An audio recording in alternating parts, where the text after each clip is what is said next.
мүмкін бір жарым жыл, бір жылда қорота тұрған ақчалар болса, мен же доллар, же евроға твердый валюта деп қойды, ошоға өтіш керек. Долларды қайдан алабыз? Менің көзімчө 3 индус бу же пакистанецтер кирди дагы бір 300-300 доллардан алмаштырып алышты. Демек, бізге ошолор доллар ташып атат бияка. Bir досым бар, күчтүү программист. Ал айтты, орточо bir программисттин айлыгы дейт Кыргызстанда, мындай, 1,5 миң доллар дейт. 1000 программист окуталсак 1,5 миң доллардан алган. Бул айына 1,5 миллион доллар. Мына форель тармагы, балык тармагы катуу өнүгүп атат. 10 айда, 9 айда эле өткөн жылы 10 миллион долларга кетиптир. Мен билем, Токмок чөлкөмдө эле Кеминден баштап, ушу Бишкек, Кара-Балтага чейин bir 500'den ашык форель баккан чарбалар бар. Украина менен Орусиянын ортосундагы кризис, анын натыйжасында пайда болгон жана боло турган экономикалык кыйынчылыктар, финансылык кыйынчылыктар тууралуу сөз кылуу үчүн экономист, экономика министрлигинин мурдагы орун басары Элдар Абакировду студиябызга чакырдык. Менин аты жөнүм Али Токтокунов. Биз абалдан кантип чыгабыз, кандай башка мүмкүнчүлүктөр бар, ошону дагы ошо талкуулайбыз. Биздин каналга жазылыңыз. Элдар мырза, кош келипсиз. Эң актуалдуу маселелерден болуп турат азыр. Эми эмне болот деген.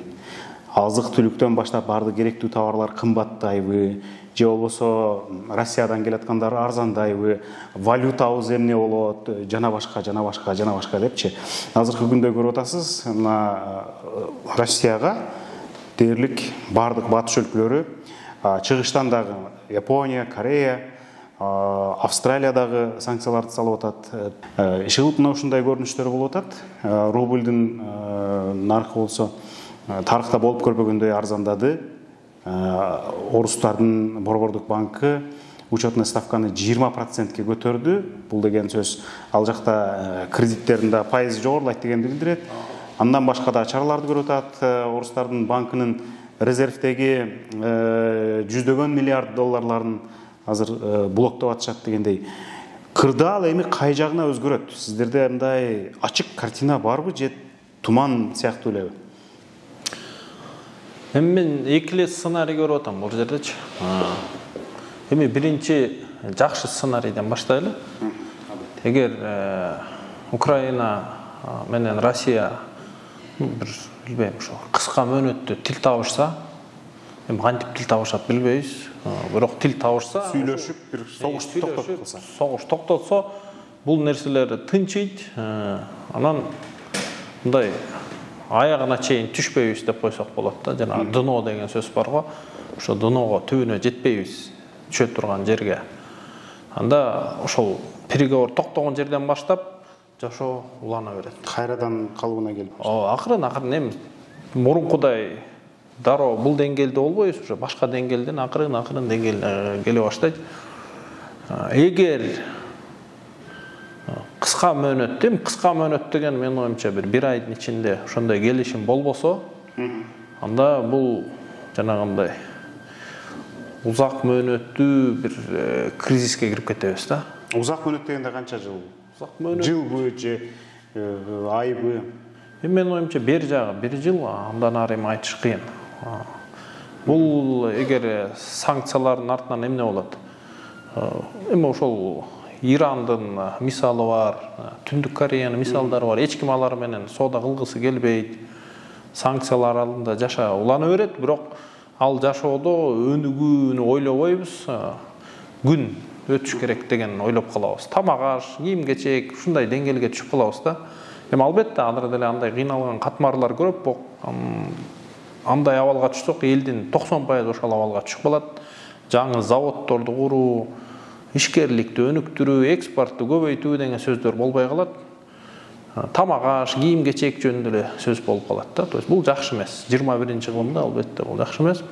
Ооба, мисалы үчүн жанагы Apple, Google кадимкидей чектөөлөрдү киргизип атпайбы? Анан кийин мисалы Boeing орус самолетторун тейлөөдөн баш тартабыз деп атат. Андан тышкары башка дагы технологиялар мындай биз булар менен кызматташпайбыз деп атат да. Мындай шартта мунун жабыры бизге да тийиши мүмкүнбү? Анткени мына кечээ эле Британ парламентинде Британиянын тышкы иштер министри биз Орусия жана анын айланасындагы мамлекеттерди карап көрөбүз деп айтты. Казакстан, Азербайжан деп айтты. Анан жана башка өлкөлөрдү деп дагы белгилеп жатышат да. Эми бул жерден албетте биздин бийлик мындай тең салмактуу мындай эл аралык мамиле жүргүзсө болмок. Эми болгон нерселерди өз аты менен атап, ошол эле кезде эч ким менен душмандыкка өтпөй ушундай мамиле өткөзсө жакшы болмок. Эми дипломаттар жакшы билет бул нерсени.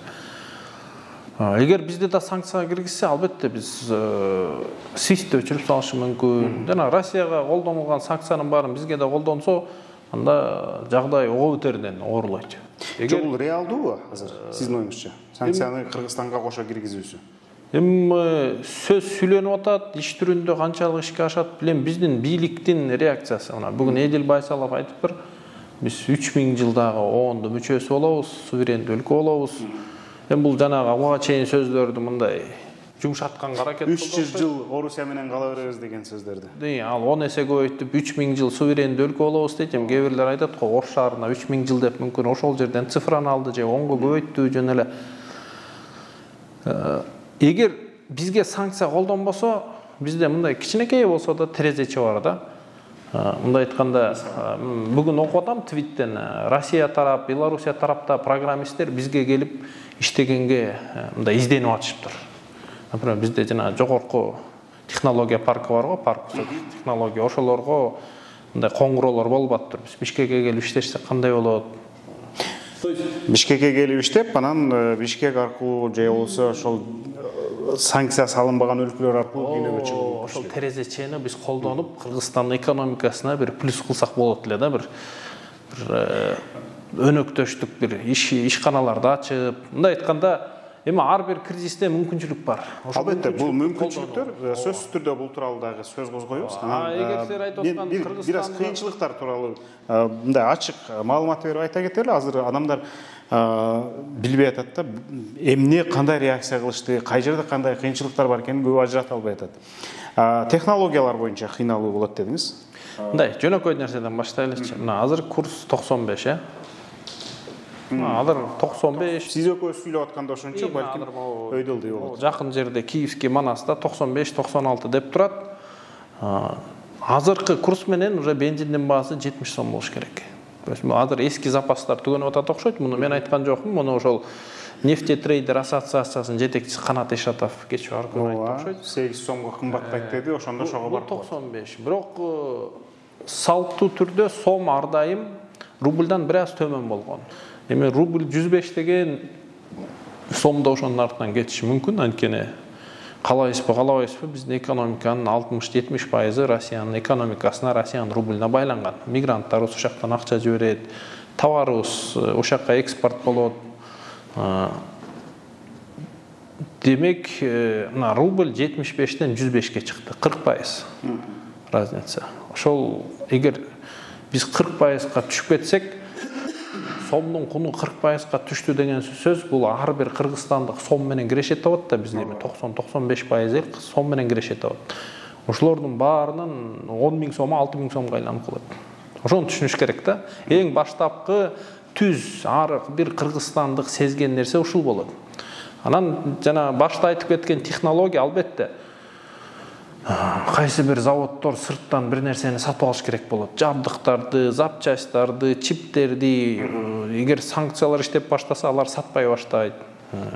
Мына азыр SWIFT'тин өчүрүлгөн себебинен эле биздин нефтетрейдерлер айтып атат, Россияга бензинге акча төлөйлүк десек, SWIFT аркылуу өтпөгөн үчүн башка каналдарды колдонуш керек болуп калып атат, а башка каналдар SWIFT'те мүмкүнчүлүк бербейт. Тез эмес. Тез эмес, комиссия чоң, ишенимсиз, аз акча эле төлөнөт, аз көлөм менен келе баштайды бензин дейт, мурункудай эмес дейт. SWIFT бир аз түшүндүрүп кетели. Бул SWIFT деген банктардын дүйнөлүк бир менен маалымат алышуучу желеси да. Мисалы, банктардын WhatsApp деп койсок болот, ушунчалык тез жүрөт. Эгерде орустарды андан ошол SWIFT-тен кыркып кое турган болсо, демек маалымат алмашуу абдан татаал жана узак убакытты алып калат. Керек болсо Иранга биздин ишкерлер самолет менен акча ташыйт эмеспи? Иран Свифттен ажыратылганда керек болсо ошондой да болуп калышы мүмкүн деп. Муну эл мындай түшүнүш керек. Эгер, например, биз бири-бирибизден 50 сомго мен акча жөнөтүп атсак, мен 500 сом сага салып койсом, мен скрин кылып жөнөтүп атам. Мына мен жөнөтүп койдум деп, анан деп текшерип коесуңар. Swift ошол эле сыяктуу нерсе, бирок буга баары ишенет. Эми тияктан тияка миллион кетет, бияктан бияка миллион кетет, миллиард кетет, анан банктар өздөрү күн аягында эсептешип алышат. Сага мынча келиптир, мынча кетиптир, анан жана корреспондентский счет деп коет. Ошо маалымат аркылуу такташып алат. Иши кылып андан өчүрүлсө, жанагы Орусиянын эл аралык соодасы солгундайт, бир топ. Солгундайт, төлөмдөр мындай кыйындайт дегендей. Анан кийин Орустан бизге товар көп келет. Бирок курулуш материалдары, азык-түлүк жана башка күнүмдүк жана первичный потребление да, эң керектүү товарлар. Эгерде рубльдин куну түшсө, булардын баасы арзандашы мүмкүнбү? Бул жерде эки фактор. Биринчиси, Россия дүйнөгө көп товар экспорттойт. Эми кийинде чийки заттарды, мына уран сатат, нефть, газ, темирлер, эми көптөгөн буудай, көптөгөн товардын баарын сатат. 10% көп товарларда дүйнөлүк мындай үлүшү 10%дын тегерегинде. Демек, дефицит пайда болот.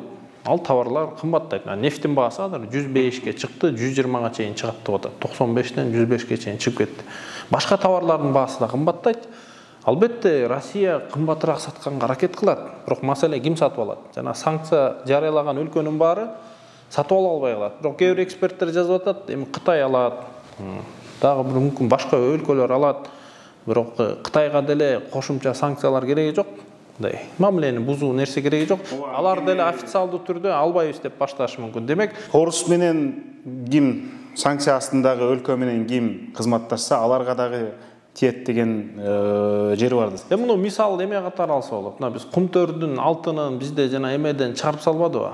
Эл аралык стандарттан, Лондондо биржадан чыгарып салды. Мен билбейм, азыр биздин өкмөт кантип сатып атат. Эме президентибиз жана улуттук банктан сатып алла деп атат. Мүмкүн ошол жерден сатылганга аракет кылып атат, бирок ал жерде кумтөр 21-жылы 14,5 тонна алтын казып алдык дейт. Эми 14,5 тонна мурунку биржа баасы менен сатсак кымбат, жакшы сатылмак. Азыр башкача рыноктардан изденип атса керек, же сатып атса керек, биз билбейбиз, бирок бул жерде деле ошо сыяктуу официалдуу сата албайт, официалсыз сатыштар болот. Бирок канчалык сатат биз билбейбиз. Кайсы баа менен сатат? Бизге мүмкүн ала бергиле арзаныраак деген сөз болушу мүмкүн, эми ал жерде так гарантия жок. Бизде ошондо азыр белгисизби, Россиядан келген товарлар арзандайбы, арзандабайбы? Алар рубль менен сатылабы же доллар менен сатылабы дегендей. Эми рубль менен айтып атпайм, эгер бул узак мөөнөттүк кризиске айланып кетсе, мүмкүн ошого жетиши мүмкүн. Бирок кыска мөөнөттө бул нерсе болбойт. 1-2 айда бул нерсе болуп кетпейт го. Бирок узак мөөнөттө эгер бул санкциялар токтобой, жанагындай толук санкциянын астында көп жылдык узактагы мамлекетке айланып кетсе, Россия андай нерселер болушу мүмкүн. Демейде, мындай аныксыздык жаралган кризис учурунда кандай чаралар көрүлөт? Кандай эмнеден үнөмдөшөт? Же мисалы эгерде колунда акча болсо эмнеге салышат? Дегенде үнөмдөө маселесин айтсаңыз, эмнеден үнөмдөөлөр зарыл? Дегеле үнөмдөш керекпи азыр? Мисалы, эң ирде мен мигранттар жөнүндө сөз кылдым. Алардын акчасы тапкан кирешесинин наркы азайып баратат. Эми бул жерде өкмөт кыла турган иштер бар, эл кыла турган иштер бар, мигранттар кыла турган иштер бар. Эми колдон келсе биз диверсификацияга умтулушубуз керек. Кирешең ошол ар кандай кризис абалдарга чыдабай турган бир тармактан болсо, ошол эле мүмкүн сен Россияда мигрант болсоң, мүмкүн Түштүк Корея, же Турция, же билбейм, Америка, ушу башка өлкөлөргө миграция бар, ошол жерден туруктуураак кирешеге ээ болгонго аракет кылыш керек кээ бирлер. Кыргызстандын ичинде албетте биз бир нерсени өндүрүп, ал кызмат болушу мүмкүн, товар болушу мүмкүн, аны ошо сырткы башка өлкөлөргө көрсөткөнгө аракет кылышыбыз керек. Товарыбызды жалгыз эле бир өлкөгө сатпай, 3, 4, 5 өлкөгө сатканга умтулуш керек. Анын үчүн эмне кылыш керек? Дүйнөлүк стандарттагы атаандаштыкка чыдаган ошондой товар өндүргөнү аракет кылыш керек. Мына жакында эле ишкерлер менен жолуктум. Караколдук бир ишкер бар экен. теплицада гүлдөрдү өстүрөт экен. Роза жана башка. Анан каяка сатасыңар десем, мен көбүнчө ошо көлгө, кээ бирде Бишкекке сатам дейт. Эми голландский розалар Караколго чейин барып сатылат. Бишкек дүйнөнүн ар бир бурчуна. Эмнеге сиз барып ошо Голландияга барып, ошо голландистерден үйрөнбөйсүңөр ошондой розаны өстүрүп, дүйнөнүн ар бир бурчуна сатканга десем, туура дейт, мен ойлоп турмун дейт. То есть демек логиканы биз ошончо өзгөртүп, ошого карата кадам ташташыбыз керек. Эми силер берген суроо албетте, ал тамак аш коопсуздугу, анын баары стандарттуу түрдө кылыныш керек. Сиз узак мөөнөттүү мындай стратегияны айтып атасыз да, бир ишкер үчүн да. Биз азыр ушул адегенде бир нече күндүн, бир нече айдын, аптанын маселесин ойлонсок да, адамдар азыр эмне кылышты билбей калды. Көп тамак сатып алып койсомбу? Же болбосо мындай акчамды доллар кылып койсомбу, же алтын алсамбы деген сыяктуу мындай чачырап калышты да. Ушундай шартта, ушундай туман учурунда мындай кандайдыр бир стандарттуу бир кадамдар барбы? Эми адамдын абалына жараша. Эми орто адамды алсак, мен ойлобойм бизде орто адамдын ушул алтын сатып алганга акчасы бар экенчи. Эми ал мындай байрактарын алтын сатып алганга акчасы болушу мүмкүн. Орто жана ортодон ылдый деңгээлде жашаган адамдар албетте алтын сатып алып алат. Эми мүмкүн бир жарым жыл, бир жылда корото турган акчалар болсо, мен же доллар же еврога твердый валюта деп коет, ошого өтүш керек. Анткени сом рубльдин артынан өйдө ылдый ойнойт. Бул өтө жөнөкөй нерсе. Эми тамак аш коопсуздугун мен ойлойм, муну биринчиден өкмөт ойлонуш керек. Элге бир 3 ай, 6 айга жетерлик уун жана май, эң керектүү тамактарды складтарга толтуруп коюш керек. Эми элге мен оюмча ажиотаж, паника кирип кереги жок, бирок өкмөт муну ойлонуш керек.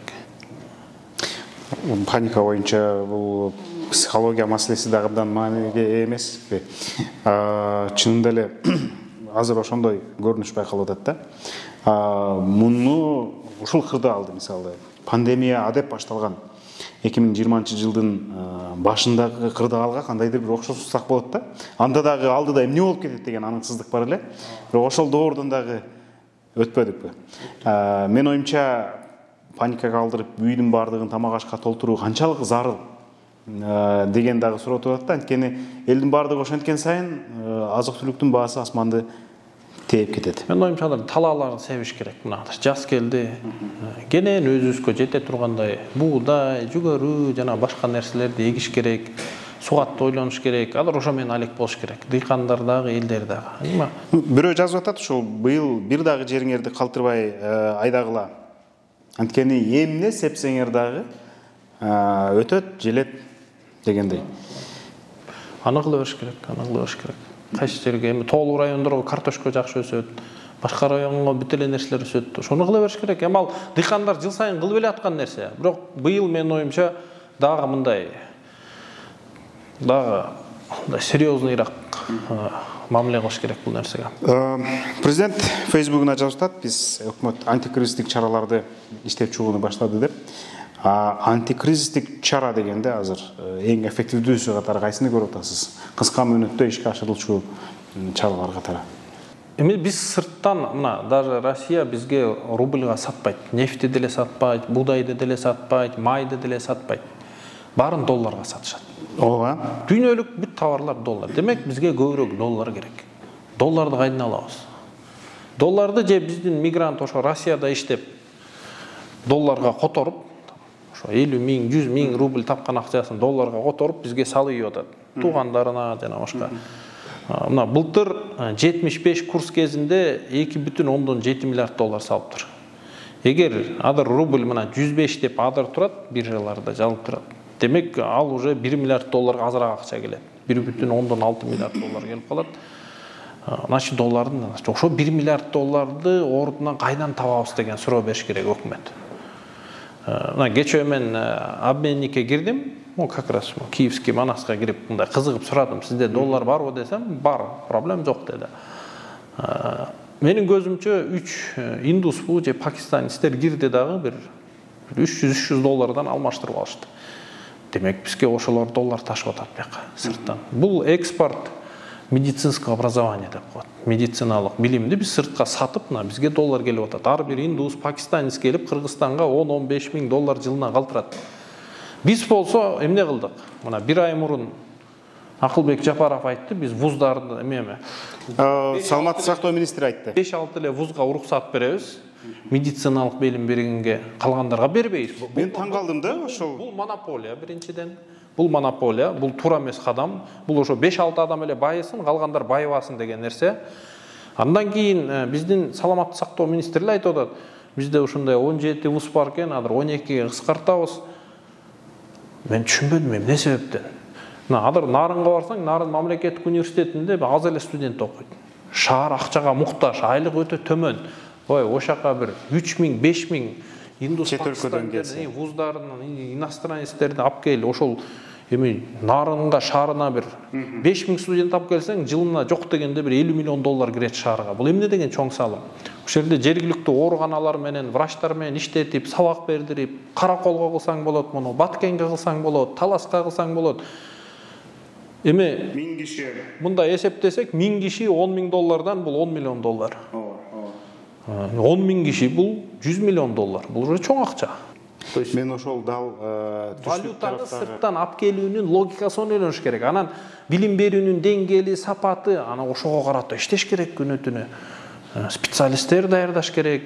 Ооруканалардагы врачтарга кошумча айлык болот. Ошол жерде мүмкүн 8 сааттын, 5 саатын иштеп, 3 саатын келип сабак берип койсо кошумча айлык болот. Мындай кесүү эмес, азайтуу эмес, өнүгүү, өсүү логикасын өтүшүбүз керек. Анан дагы бир нерсе да, кыска мөөнөттөгү өнүгүү мүмкүнчүлүгү мындай терезелер ачылып атат деп атпайбызбы? Мен бир дагы нерсени көрүп атам. Орустун эс алуучулары Европага же башка өлкөлөргө жолдору жабылды. Туурабы?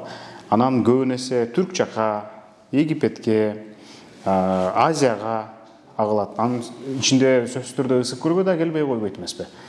Демек, биз туристтердин агымындай күтүшүбүз керек да. Демек, пансионаттарды сезонго даярдаш керек. Эми ал жерде деле биздин жана вместимость деп коет, орундар көп эмес. Демек, азыр ошонун үстүнөн өкмөт иштеш керек, сезонго даярданыш керек. Туура айтасыңар, ошондой программисттерге IT хаб дейбиз, парк высоких технологий. Мына Глейген илимдер академиясы турат. Имараттар жартылай бош. Бош, ооба. Ошолорду мүмкүн парк высоких технологий менен иштешип, ГЧП сыяктуу кылып тез-тез ушул нерселерди көрсө, эми өткөндө бир досум бар, күчтүү программист. Ал айтты, орточо бир программисттин айлыгы дейт Кыргызстанда мындай 1,5 миң доллар дейт. 1000 программист окуталсак 1,5 миң доллардан алган. Бул айына 1,5 миллион доллар. 12 айда бул эсептей бергиле канча? 18 миллион доллар. 10 миң программист болсо 180 миллион доллар экономикага кирет.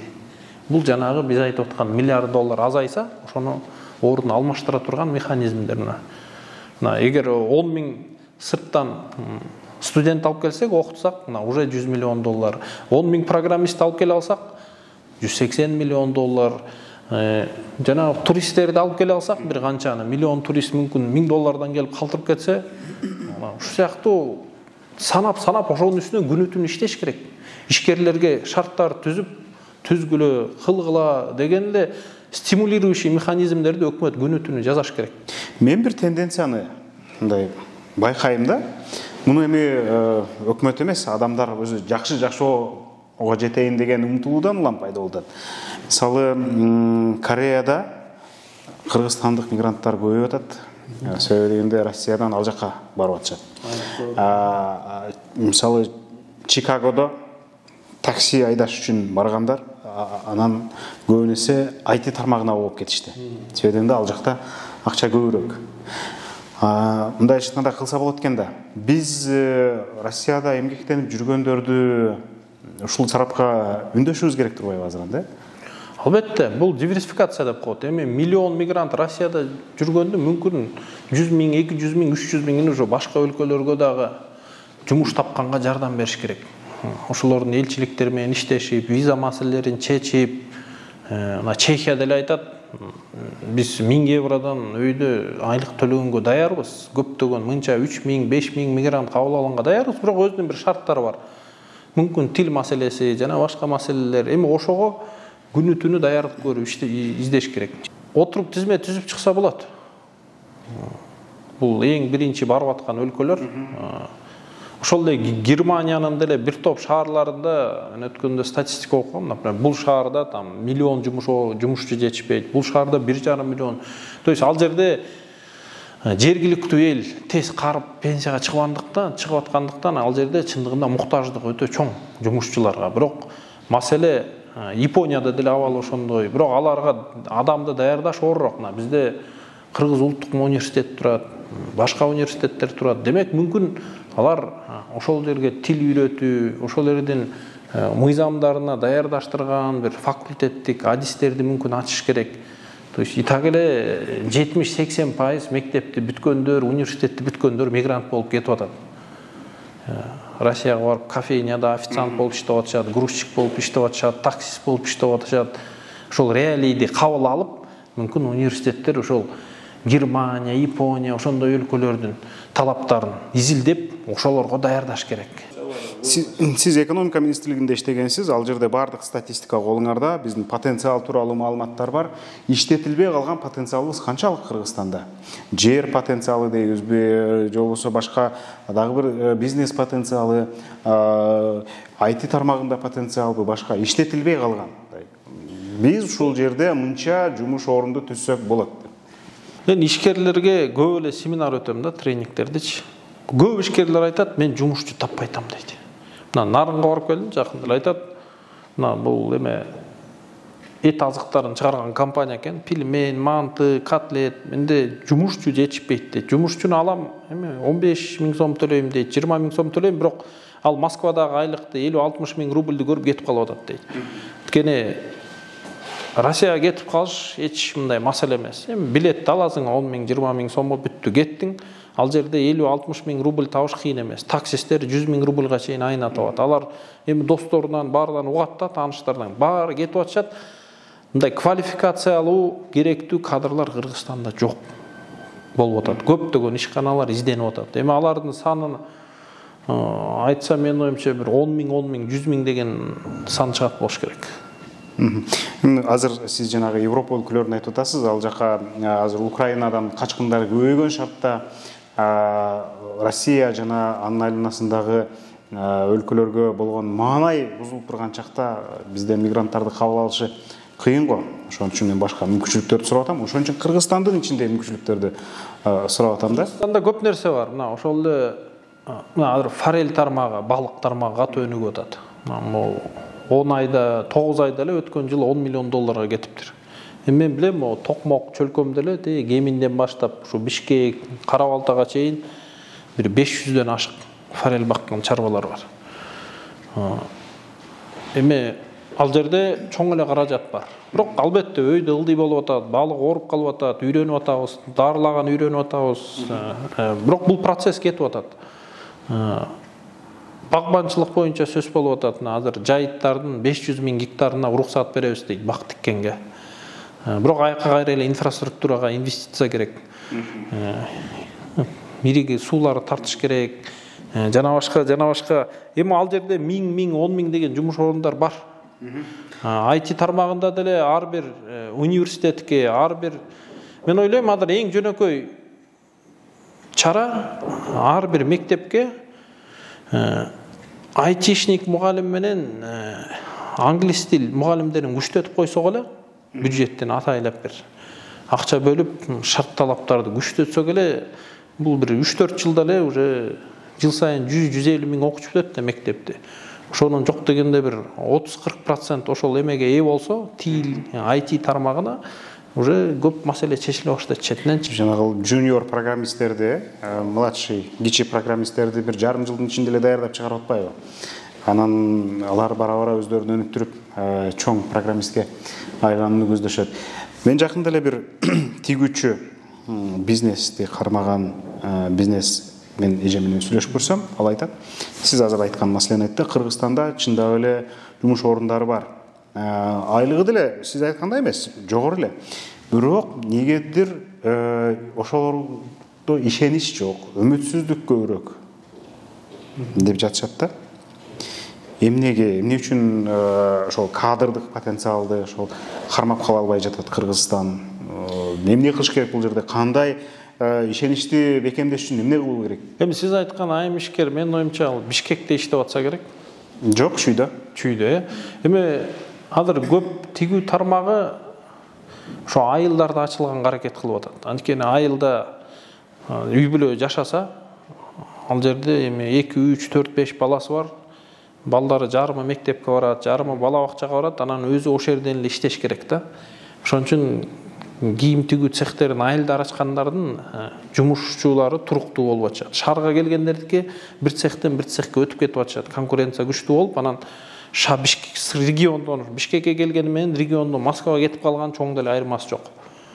Бирок Москвада айлык 3-4 эсе чоң болгон үчүн кетип калып атат. Ошон үчүн Бишкекте азыр кийим тигүү цехин иштетиш кыйын болуп калды. Бирок айылга барып ачсаң, айылда туруктуу иштей турган.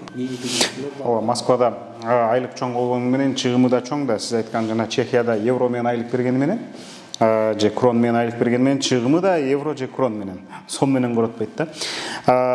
Сиз экөөбүз жакшы сөз кылып келаттык. Пакистан, индиялык студенттер деп атасыз. Ошол базар биздин көзүбүздү кызартып турат.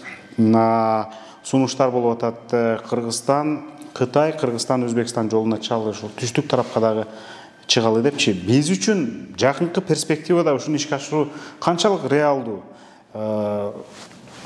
Индиянын 1 миллиард 300 миллиондук калкына жетүү, Пакистандын 200 миллиондук калкына жетүү канчалык реалдуу бизге? Ошол эле Кытайга жетүү 20 миң, 30 миң пакистандык, индиялык студенттер окуп атат. Бул уже чоң эле цифра. Өткөндө билим берүү министрлиги менен бир ушундай эмеге интервьюга катышкам, ал айткан, ошо бизде 30 миң чет элдик студент бар депчи. Эми анын бир 25 миңи ошо Индия, Пакистандан болуш керек. То есть уже чоң цифра болчу. Эгер ал цифра 100 миңге жетсе, бул бир топ эле көзгө көрүнгөн цифра, уже алака бар. Анткени эми Бишкек Дели авиабилет өтө деле кымбат эмес, өтө деле алыс эмес. Бул уже алака башталды. Логистика жагынан эми албетте оорураак ал. Эми Афганистан маселеси чечилсе эң кыска жол болмок, бирок Афганистан жок, азыр эмне болуп атат? Өзбекстан, Түркменистан, Иран анан барып кирип атат 3-4 чегарадан өтүп. Азыр бул кризисте логистикадагы маселеси көп болот. Россия тараптан эгер эме табылсыз, арзан, жакын логистика Россия аркылуу болчу да, ошол эле Турция, Европа товарларына. Азыр ал тарап жабылса, бул тараптан логистика иштей баштайт. Бияка басым болот, бирок бул өлкөлөрдө да абал ар кандай. Бирде өткөзөт, бирде өткөзбөйт, кыйнайт. То есть жүк жагынан проблема бар Индия менен, адам жагынан проблема жок. Аз мурда Айыл чарба министри менен сүйлөшүп калсам, ал 2023 жылга чейин биз бир топ азык түлүктү өзүбүз 100% камсыз кылабыз деп айтты да. Мисалы, ошол эле кум шекерди, ошол эле этти депчи, анда бул жагынан дагы потенциалыбыз бар экен да биздин. Эми Али мырза, мындайда биз сиз менен ишкердин ордуна ойлонгонго аракет кылып атабыз. Ишкерлер сизден менден кыйла акылдуу, кыйла өз ишин жакшы билет, көйгөйлөрүн чечүү жолдорун да билет. Айтишник болсун, завод ачкан ишкер болсун, башка бирөө болсун. Мамлекет болгону ошондой ишкерлердин көбөйтүшүнө шарт түзүп бериш керек. Шарт деген эмне? Эң жөнөкөй шарт бул ошол жеке мүлккө кол тийбестик. Кол тийбестик качан болот? Кол тийбестик эч ким келип бирөөгө көз оокатыңа көз артса дагы эч качанан ала албагандай система керек. То есть демек маселенин баары акыры сот система, конституция бийликке такалып атат. Тягын оңдоп алсак, калганы өзү эле оңолот. Эми муну көптөгөн эле мамлекеттер буга далил. Демек биз бийлик азыр ошо менен аракет кылыш керек. Эми албетте Кытай, Кыргызстан, Өзбекстан темир жолун куруш керек. Жанагындай ирригацияга көп инвестиция керек, жолдорду жасаш керек. Быйыл ирригацияга 1 миллиард 100 миллион сом бөлүнүптүр. Эми азыркы курс менен ирригация түйүндөр. Бир 10 миллион доллар тегерен бул ончук. Ооба, курс жеп койду дегичи кыйласын. Ончук. Ооба. Ишкерлерге шарт түзүү маселеси боюнча азыр өзүңүз билесиз, ККМ кассовый аппараттарга нааразылар дагы чыгып атышат. Анан макул болуп эле койбойлу, бул деген ачыктыкты камсыз кылат деп баш ийгендер дагы бар. Жаңы салык кодекси ушул кыйын кырдаалга туш болуп калды да. Эмне кылыш керек? Салык кодекси ишин башташы керекпи, же мындай токтотуп турган өңгө кассовый аппараттарды эмне кылуу керек ушундай шартта? Эми эски салык кодексте деле ККМди коюш керек деген шарт бар болчу. Жаңы салык кодексте деле ал ошол эле, мындай көп деле өзгөрүү жок. Ошо мурун бийлик аны катуу айтчу эмес. Жанагы базарларга барып койгула деп катуу текшерчү эмес. Болгон айрымы ошол. Эми мындай киреше көп түшө турган жерден бийлик аракет кылыш керек. Ошол эле таможнядан көптөгөн товар өтөт. Максималдуу түрдө таможнядан алдатпагандай кылып, бюджетке акчаны түшүрүп алса, эми базардан анын үстүнө канча акча түшөт, ал көп деле салык камсыз бербейт. Бул бир маселе. Экинчи маселе, Дордойдун ишкерлери менен сүйлөшсөм, алар айтат, бизде 70% товар реэкспорт. Келет кетет. Бизде экспортко эч кандай салык жок. Тескерисинен, мен сырттан 100 сомго бир нерсени алып келип 12 сом салык төлөсөм, мен экспортко чыгарып атканда ал 12 сомду мага мамлекет кайтарып бериш керек. Бирок кайтарып бербейт. Бюджетте акча жок. Там жылына 10-15 миллиард сом кайтарыш керек болсо, бир 500 миллион эле сом каралат бюджеттечи, кайтарылбайт. Демек, мүмкүн ошо реэкспорт кылган ишкерлерге тиешпей эле коюш керек. Айтыш керек, силер реэкспорт кылгыла, силерден сатылган товар Кыргызстанга кирбесин, чыгып кетсин андан ары. Казакстанбы, Россиябы, каяка чыгып кетсин. Силер бирок ал жерде албетте система керек. Бул жерде товар Кыргызстанга кирип кетпесин. Ошол жерден машинеге салынып, мүмкүн пломбироваться этип чегарадан чыгып кетиш керек. Ошондо бири-бирибизди кыйнабайбыз. То есть эгер силер кааласаңар кассовый аппарат койбосоңор, анда уже реэкспортко товарыңарды даярдагыла, биз кыйнабайбыз. Эми ушундай моменттер бар. Анан албетте жана айтып атабыз, жылына 8 миллион сомдон оборот ашпаса, ошону 15 миллионго чейин сен салык төлөбөйсүң деп атат. Эме деп койчу эле, бир нерсени катуу ийсең сынып кетет. Акырын ийип түшүндүрсөң, жибитип, жумшартып, түшүндүрүп. Эми салыкты баарыбыз төлөшүбүз керек. Ооба. Биз төлөбөсөк ким төлөйт? Кытайдын карызына эле жашай беребиз, болбойт.